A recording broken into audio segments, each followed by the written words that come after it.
everyone. Welcome to the final assessment of Podcast About Evil. I'm Jean. I'm Victoria. Today, Finale. the enigmatic finale. Please, this is our second C. C is for Cannibal. Anyway, I'm not going to. That's the last time I'm going to express my annoyance about that particular choice. Because there still might be a secret there I haven't figured out. Anyway, open with David on his ordination day.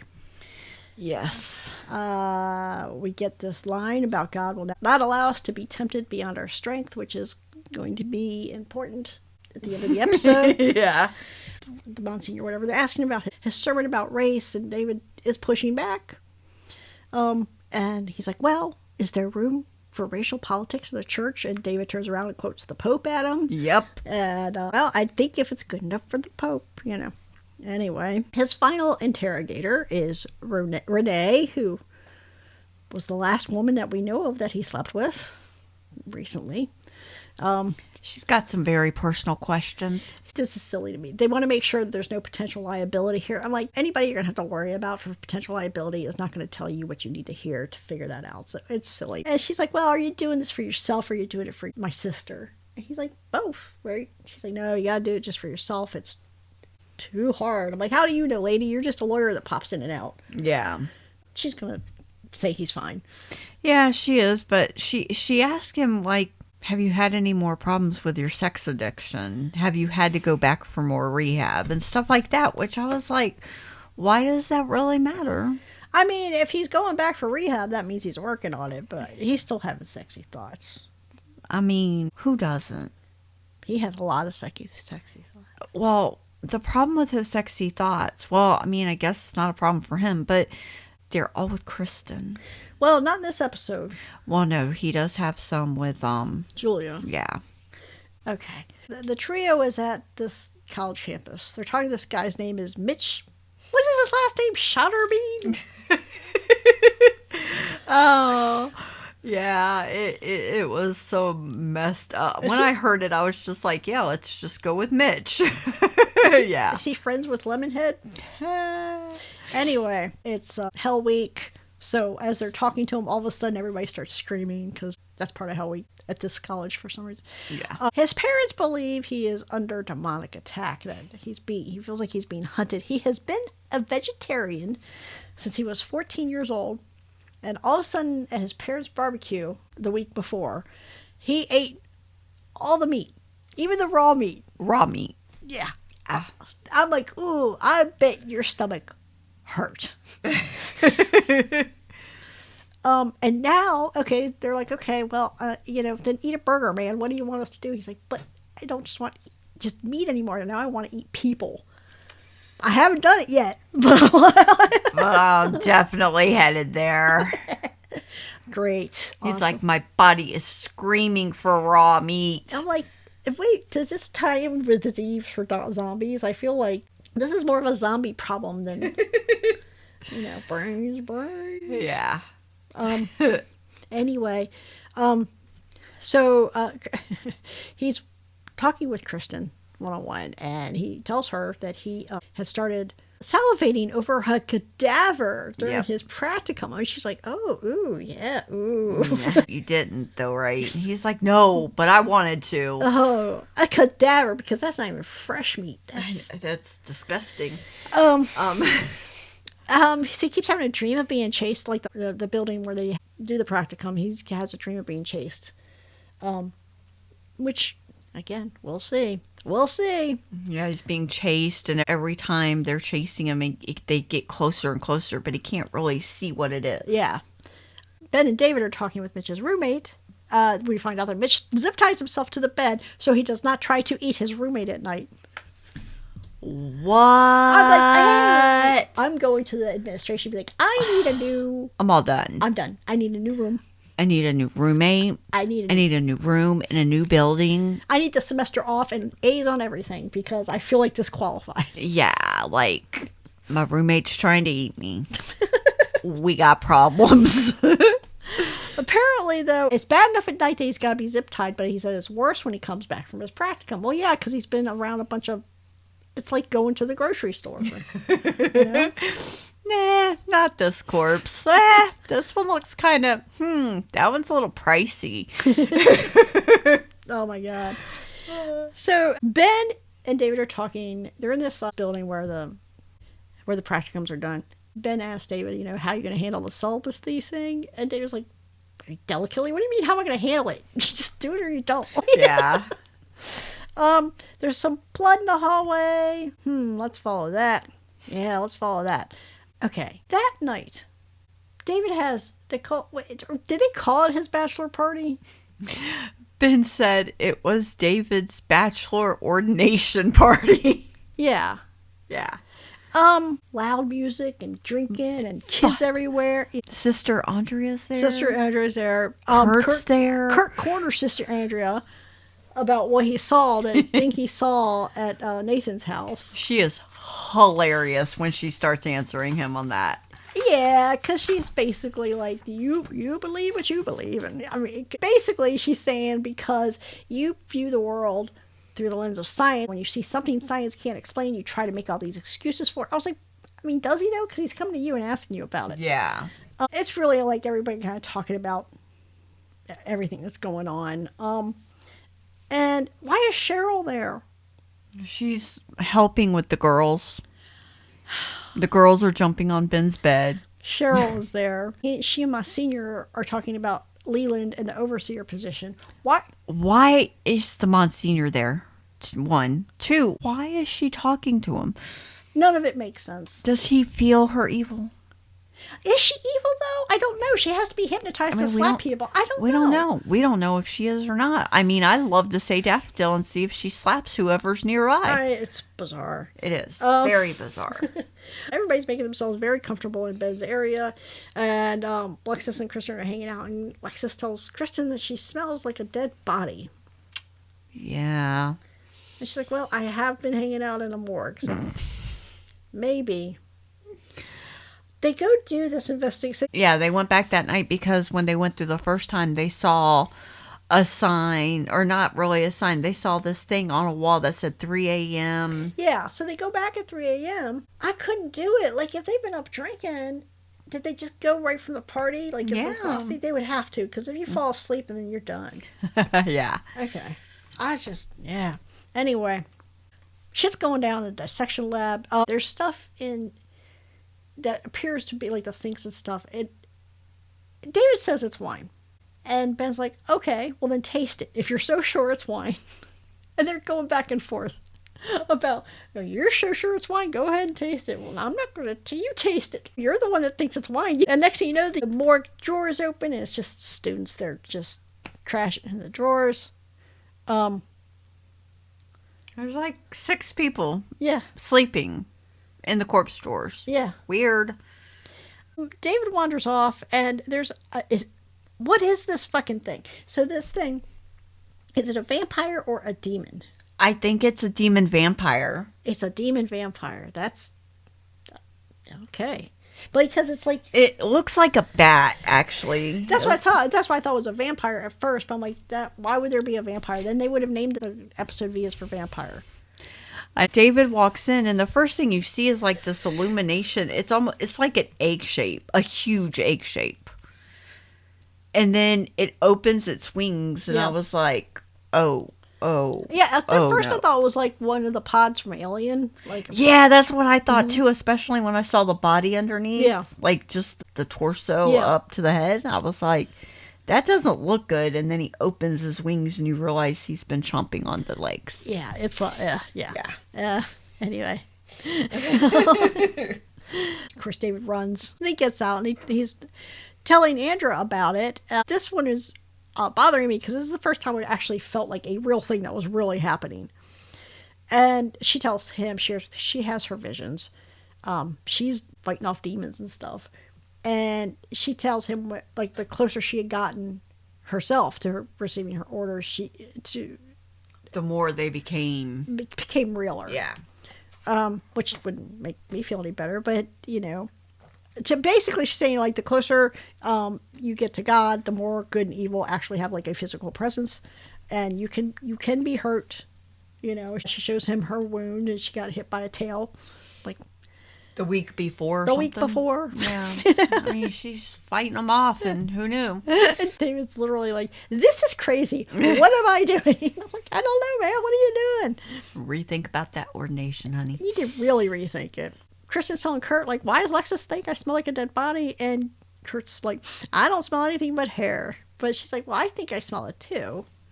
It's not Cotard's delusion because that's like a thing. I never knew that another person could have Cotard's delusion about you. I thought that was like a thing you had, but she's never heard of it being like a smell thing. Yeah. This is where Kurt is talking about his wife suggested that he's taking a long ass break and Maybe write his book. maybe write his book, which will be a whole other kettle of fish. His little microwave teddy bear isn't working anymore, or whatever this thing is. But he does not believe that she has resolved her feelings about what she did to LaRue. So David and Monsignor. David wants to do an exorcism on Mitch, but not with Gregory. Can he tell Monsignor, no, I'm not doing it with that idiot. We're not doing that. And in the meantime, Mitch's roommate calls. Mitch has chewed through his zip ties. And he's gone. And he's gone. He's going towards Keating Hall, which is this place where they do the practicums, where all the corpses are. And they get there and they find him, and he is looming over this body, hysterical, like crying. He does not want to eat this guy. Does not want to, but like he can't. He's like, you can tell he's like, I don't know what to do. Yeah. So they get him away from it, and then they notice there's a sigil on the guy's body is bald, and there's a sigil on the top of his head, which you would not see if you had hair. Yeah. Okay, so I guess you had part of your answer. David's little demon vampire bat thing visits Andrea, Yes. and she starts whooping up on him. She's like, David is protected by Jesus. And she grabs the cross and stabs the demon with it. Does not like that. He does not like that at all. And then she automatically starts writing about it. So I'm imagining the book she keeps by her bed is like a diary of her demon fighting. I guess so. I mean, it would make some good reading. It would. It really would. It would. Anyway. So Leland, okay, Kristen is questioning Mitch in his dorm room, and Leland shows up. And he's gonna be there to handle the questioning. She's like, this is not okay. We cannot do this. She calls David. And Leland calls Monsignor. Yes. Okay. Yeah, because David's like, you cannot. Because David's calling Monsignor too. I mean, he's like, you cannot. Leland cannot be involved in stuff like this. Yeah. This is beyond, like, anything else. Leland appears to have the Monsignor snookered, but I'm like, it really is. Yeah. We're like, this is a level of gullibility that I just cannot accept in a grown-up with responsibilities. Yeah. You know? I mean, it's crazy. Yeah. Well, okay, so it's funny. So Leland is making up stuff about Kristen. She's hitting me. She's throwing her shoe at me. She's doing, and David's like, what is happening? Kristen's like, I'm not doing anything. I'm just standing here. Yeah. Then Monsignor tells her to leave. And Leland will handle questioning Mitch. And so she's like, okay, fine. You know what? If you're going to tell everybody I'm beating you with my shoe, I'm just going to go ahead and beat you with my shoe. Exactly. And she's got like stilettos on. And so she starts beating him with the heel. And she is fucking him up. It is awesome. Leland's like, you need help, Kristen. And she's like, this is me with help. I was like, I love that line. She's like, this is me with help. And I was like, yes. This is what it looks like, man. So, Andrea is looking at the sigil map. She finds the sigil they're looking for. Yes. Okay. So this is where we hear. Let's talk about this because she explains this map goes back 6 generations. And to preserve the line, the next person in line the next demon person, whatever the fuck they are, has to consume the person before them. Yes. So I guess person dies and you eat them. Or are you supposed to murder them and eat them? Who knows? Who knows? I like this. Wait a minute. I thought you just got their head in a jar. Yeah. Last week, you just got a head in a jar. Now you have to eat them? Yeah. And it's surprising. These are all like houses of demons and these are their family crests. And I'm just like, who knew demons did that? They got to eat That's each other. what she says. I mean, And she's trying to figure out what the demon said to her. And Why do they have to eat each other? Why? I'm thinking that way they get the power from before. Okay, I mean, like on that, it makes sense. But I also know about prion disease. This is a bad idea. I don't think demons care about that. They should, because it affects them too. And also, isn't it easier just to keep a head under a bed? I mean, that would be easier. Or in a closet or whatever. I mean, was it just supposed to be maybe in Edward's line, it passes through the head, but in this line, you have to eat people? I don't know. Why do they all have different rules? I don't know. I don't like it. I see where you're coming from, and I understand you don't like it, but I don't think it matters. I mean, I guess it doesn't, but I just... You just want it known that you don't like it. I just want it known that I don't understand why everybody's got to be so different. Anyway. So, Leland's getting his claws into Mitch here. Okay, so Leland, first of all, this guy's in college. I see him pre-med. He's not stupid. So, a little bit of critical thinking. You were a vegetarian for 14 years, so you stopped and thought about something, right? Stop and think about this. Because Mitch is like, cannibalism is wrong. And Leland's like, well, no, it's okay as long as you didn't kill the person to do it. Like, okay. Okay. I mean, I know there's some cultures and stuff, but I also know that in those cultures that, a lot of the cultures that practice cannibalism, they also have the problems with the prion disease. And it's a big problem.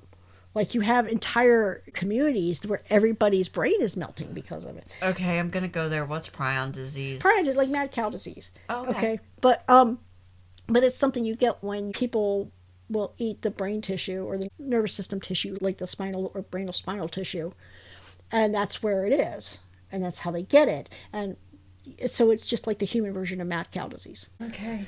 And that's how you get it, by eating other people. Did anybody in that ski place, did they get that? That ski place? Not the ski place, but, the Donner Party? Yeah. I don't think so. I don't know. I don't think so. I've been meaning to read that book, The Indifferent Stars or whatever, about it. But I don't believe they did. Okay. I was just curious. Yeah, I don't know. I don't know, because I'm one of those people, like, and I understand it doesn't make intellectual sense. Like, once you start eating an animal, for example, you're eating a cow, and I'm like, I'm not going to eat its brain. Well, why not? Because I just don't want to eat its brain. I don't want to know what the cow knew. I don't want to see what the cow saw. I don't want to feel the bull behind me. No, none of that. Good. I saw a thing about, like, some guy, he would eat, like, I don't know if it was because, like, a competition, but he'd eat, like, a dozen pig brains or something, like, and then his cholesterol, like, right afterwards, his cholesterol would be really high. I'm like, yeah, of course he is. He just ate a bunch of cholesterol. That's so gross. Anyway, we're way off track. So Leland is saying, well, if you don't kill the person to eat them, there's nothing wrong with it. Okay. There is. You know what, Monsignor, this is where it might have been helpful to have somebody a little more, with pure intentions there, because Leland's like, well, look at the Catholic Church. The Catholic Church literally teaches transubstantiation. Consume the body. Consuming the body and blood of Christ. Now, we can talk all day about what transubstantiation is actually supposed to mean, and it's a mystery, and okay, all good and well, but here's the thing. You have this belief. Whether I agree or disagree with it is besides the point, because you have a belief, and you can't even explain it in a way that makes sense. Because every time you explain it, you're like, I'm trying to figure out how you're telling me I'm not actually eating the body and blood, but I am. I am or I'm not. Which one is it? And nobody can explain it because it's a mystery. Yeah. Okay, that's all good and well. You are entitled to your beliefs. But you can also not be shocked when a clever person like Leland comes along and takes your refusal to reconcile this with people's critical thought processes and takes advantage of that and says, look, the Catholic Church practices cannibalism. Yeah. So how could it be wrong? They do it every week. And it's literally the most holy sacrament of the Catholic Church. So what's wrong with it? Well, there's no answer for that. Yeah. Because now, not only is it poorly explained outside the confines of a few people who understand the philosophy behind it, but you don't even have a real representative of the church there to say that's actually not what it means, Leland. Yeah. It's not the same thing at all. No, it's not. But they didn't do that because the Monsignor, I don't know what is the Monsignor. The Monsignor is insufferable. He is. I feel like Leland's got something on him. Are they? I think so too. I believe that there is more going on. Yes. Anyway, David's ordination. Do you remember the movie The Prophecy? Yes. Okay. So the prophecy opens with an ordination, and the priest is having visions of the war in heaven, and he can't take it. I'm like, that is a legitimate reason to be like, I need a minute. Yeah. David cannot stop thinking about fucking. He is up there on the altar, his face on the floor, humbling himself before God, and he cannot stop it. Yeah. I'm like, get up off that floor. This is not for you, my man. Oh, it was until recently. I mean,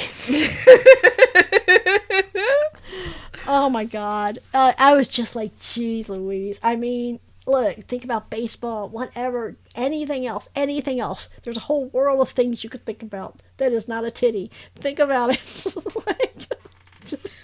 I mean, it was all bare body and I mean, yeah, it was insane. But then we see that Leland is there at the ordination. Like, please, God. He drops a note into Alexis's lap, and Kristen's like, fuck no. And she picks it up and it just says daffodil. And she's like, nope. She runs out, but he's gone. Yeah. And we find out that he has been coming by the school. Talk to Alexis because he's sad and lonely since Sheryl left him. And, yeah. Bullshit. Kristen's like, this is a grown-ass man.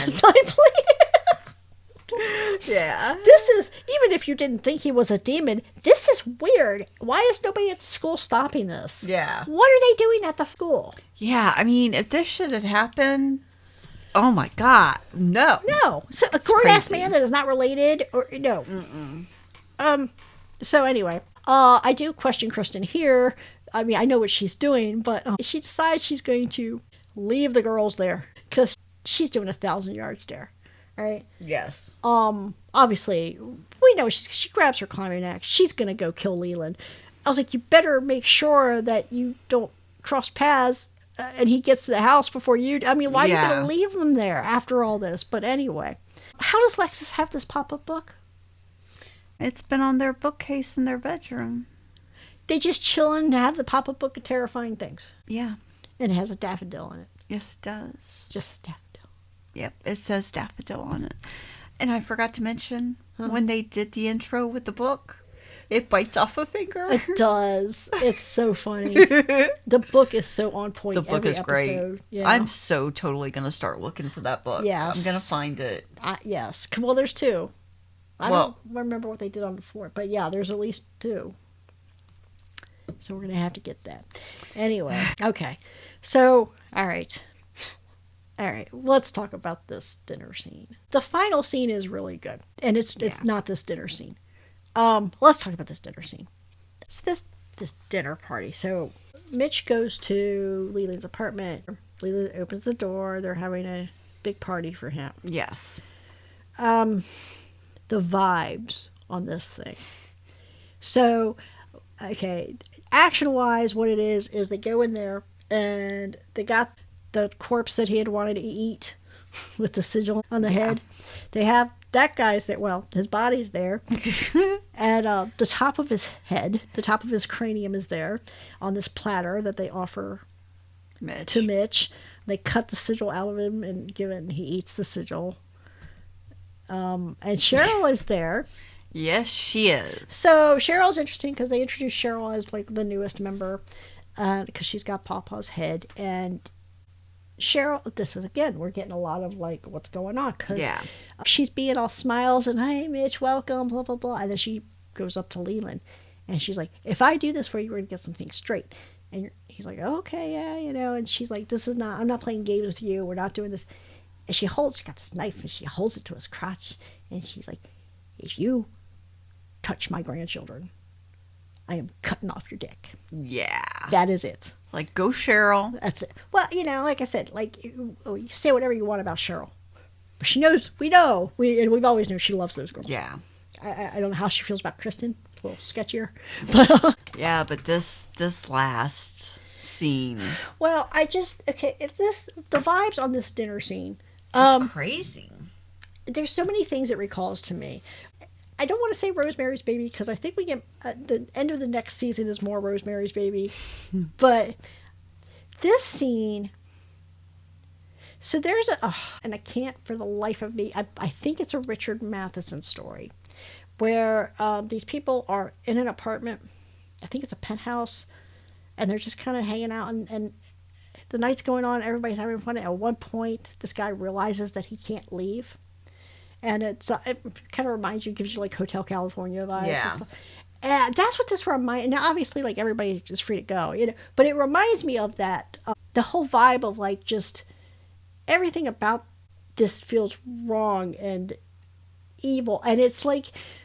Yeah, I mean, these are all people and things and stuff we've been dealing with, and we deal with every episode, but there's something about the way this scene is shot and the colors they use and the way they compose this entire party. Like, I feel terrible after I watch it. Like, yeah. I mean, it's a compliment because they really make you feel like this is the absolute bottomless pit of hell right here. Yeah. Yeah. So we see, is Sheryl still got some fight in her? Mitch is, I guess he's a demon now. Yeah. Poor guy. He just wanted a burger. Anyway, Kristen is at David's. The scene is very moving. Yeah. She breaks down, and she was going to go kill Leland. And she goes to David's instead, and she breaks down and admits what she was going to do. Shows him the axe, admits to killing LaRue. Well, she asks him if she can confess, and she confesses. Now that you're actually a priest, can I confess to you? Yeah. And she confesses that she killed LaRue. I mean, he's incredulous. He's like, really? Yeah, he's shocked. Yeah. He's shocked at first. And then she does the confession, and he absolves her, she does her after contrition and everything. She's like, it's been 20 years since my last confession or whatever. And David holds her while she cries. It's a great scene. It really is. It's well done. Kristen's acting is just on. Because David, goes from like, I can't believe this to being like, okay, I'm totally going to accept this. I'm like, Anyway, but that's his job. Yeah, and then they kiss. They're looking into each other's eyes, and they're just getting closer and closer, and they kiss. And then the second time is a much longer kiss. Yo, you didn't even last a full fucking day. Told you not to do it, David. Told you to get up off that floor, man. Yep. And then that was the end of that episode. That's our finale. So many things. So many things. Why did they end with, people eating people? Why did they even let David get ordained? We might come back on season 3 and they might be fucking to open up episode 1. We'll see. Yeah, so we get more, more uncertainty around Sheryl. My skin just crawled at that scene at Leland's apartment. There's just something about it. Yeah. Yeah. I didn't remember that part of this episode from the first time I watched it. Oh, I did, because it hit me the same way the first time I watched it too. Yeah. I was looking forward to it, because I'm like, yeah.